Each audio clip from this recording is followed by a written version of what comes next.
দৈনিক মজুরি ভিত্তিক ও প্রকল্পের কর্মচারীদের চাকুরি স্থায়ীকরণ, ঠিকাদার প্রথা বাতিল ও টেন্ডার জটিলতা নিরসন সহ অবিলম্বে বকেয়া বেতন পরিশোধের দাবিতে বরিশালে সংবাদ সম্মেলন করেছে আউটসোর্সিং কর্মচারীর ঐক্য পরিষদ। শুক্রবার নগরীর সদর রোডে অর্জলক্ষ্মী ভবনের কীর্তনখোলা মিলনায়তনে সংবাদ সম্মেলনটি অনুষ্ঠিত হয়।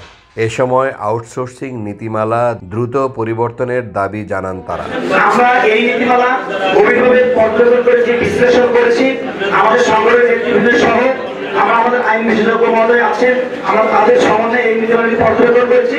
এই নীতিমালা যেভাবে প্রণয়ন করা হয়েছে, এটা আমাদের সাধারণ আউটসোর্সিং কর্মচারী, দৈনিক মজুরি কর্মচারী, প্রকল্পভিত্তিক কর্মচারীদের অধিকার এখানে ক্ষুণ্ণ করা হয়েছে। অতএব আমরা আউটসোর্সিং কর্মচারী ঐক্য পরিষদের পক্ষ থেকে এই নীতিমালাকে আমরা প্রত্যাখ্যান করছি। পাশাপাশি দৈনিক মজুরি ভিত্তিক ও প্রকল্পের কর্মচারীদের চাকুরি স্থায়ীকরণ, ঠিকাদার প্রথা বাতিল ও টেন্ডার জটিলতা নিরসন সহ অবিলম্বে বকেয়া বেতন পরিশোধের দাবি জানানো হয়।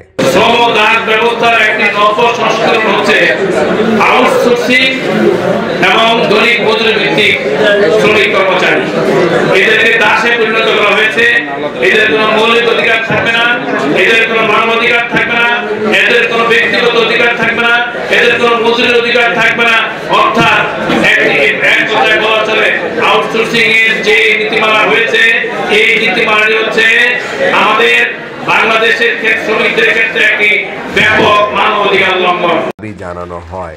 সভায় আউটসোর্সিং কর্মচারী ঐক্য পরিষদের সভাপতি মোহাম্মদ রফিকুল ইসলাম, লেবার কোর্ট আইনজীবী সমিতির সভাপতি অ্যাডভোকেট মাহবুবুর রহমান ইসমাইল সহ বরিশাল বিভাগের ৬ জেলার আউটসোর্সিং কর্মচারীরা উপস্থিত ছিলেন।